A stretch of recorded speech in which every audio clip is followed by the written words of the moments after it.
Salut les codeurs et bienvenue dans cette nouvelle vidéo. Imaginez l'humanité dans 10 000 ans. Une humanité qui aura très fortement évolué d'un point de vue technologie, ou peut-être un scénario un peu moins optimiste avec une humanité qui sera en pleine apocalypse, avec les derniers d'entre nous qui essaieraient de survivre. Imaginez qu'à ce moment-là, vos descendants tombent sur du code source que vous avez écrit 10 000 ans auparavant.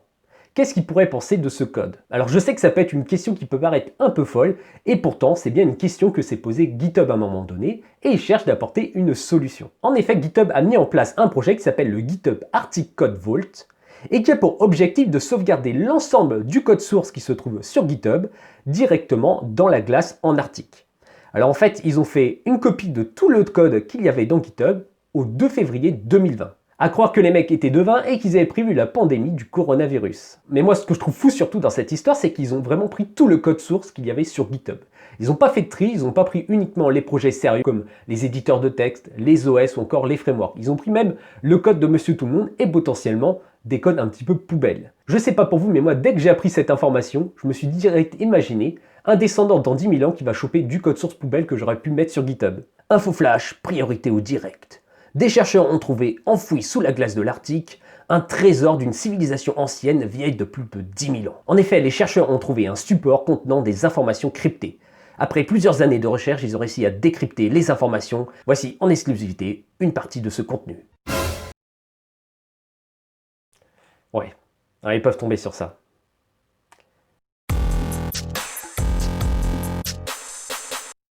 Alors avant de commencer à vous présenter un peu plus en détail le projet de GitHub, il faut bien comprendre ce qu'est GitHub. En fait, GitHub, c'est une plateforme en ligne qui va vous permettre d'héberger, de versionner et de sauvegarder tout en partageant du code source que vous avez réalisé. Pour envoyer du code source sur la plateforme GitHub et pour en récupérer, c'est simple, il suffit d'utiliser l'outil Git, d'où le nom GitHub pour la plateforme.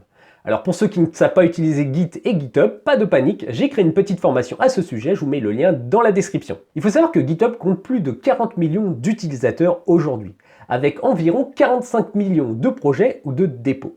Et chacun de ces dépôts, ça peut être du code source un petit peu bête, comme on a pu voir tout à l'heure, le Prout, mais c'est surtout des projets entiers, des gros programmes qui peuvent être hébergés et auxquels vous pouvez avoir accès lorsqu'ils sont en open source. On peut retrouver par exemple Vim, des OS ou encore des frameworks comme React. Alors l'objectif du projet GitHub Arctic Code Vault est donc de sauvegarder l'ensemble de ce code source sous la glace en Arctique. Alors pourquoi en Arctique? Tout simplement parce que c'est un endroit qui est assez sécurisé, avec très peu de population et très peu de risques de guerre. D'ailleurs, on utilise l'Arctique pour stocker d'autres formes de données que du programme et du code source, par exemple pour stocker des graines. On a notamment en Arctique la réserve de Svalbard, qui a pour objectif de récolter et de sauvegarder des exemplaires de toutes les graines des différents végétaux qu'il y a sur Terre. En cas de gros problèmes qui pourraient se produire sur notre planète, on pourra à tout moment ressortir ces graines et à nouveau les semer. Alors ça paraît simple comme ça, on pourrait se dire très bien, on prend le code source, on le met sur des disques durs, des clés USB et on vient les enterrer sous la glace. Mais malheureusement, c'est pas si simple que ça. Alors au-delà de la taille des données, qui vont pouvoir être stockés finalement sur plein de disques durs ou plein de clés USB, ça on y arrivera, il n'y a pas de problème. Non, le problème c'est plutôt la durée de vie des supports.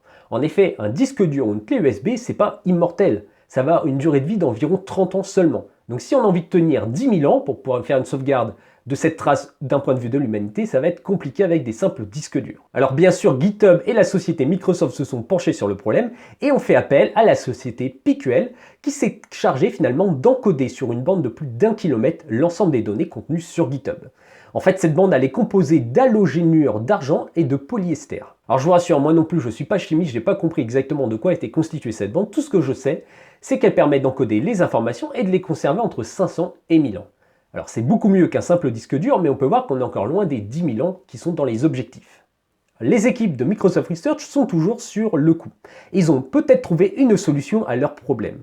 Ils vont tenter ici d'écrire les données sur un plateau de verre de quartz, à l'aide notamment d'un laser femtoseconde. Alors encore une fois ici, j'ai compris la moitié des termes techniques que je vous ai donnés.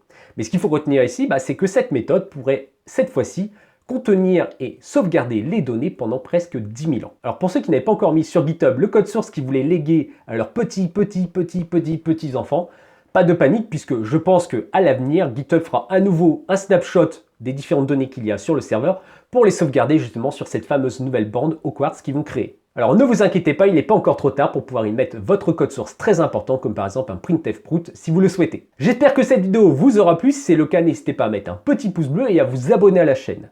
N'oubliez pas également de mettre un petit commentaire, ça m'aide énormément. Notamment pour me dire si vous trouvez que cette initiative de GitHub est plutôt utile pour l'humanité ou si c'est totalement gadget. En attendant, je vous dis à bientôt pour une prochaine vidéo Codeur Pro. A plus!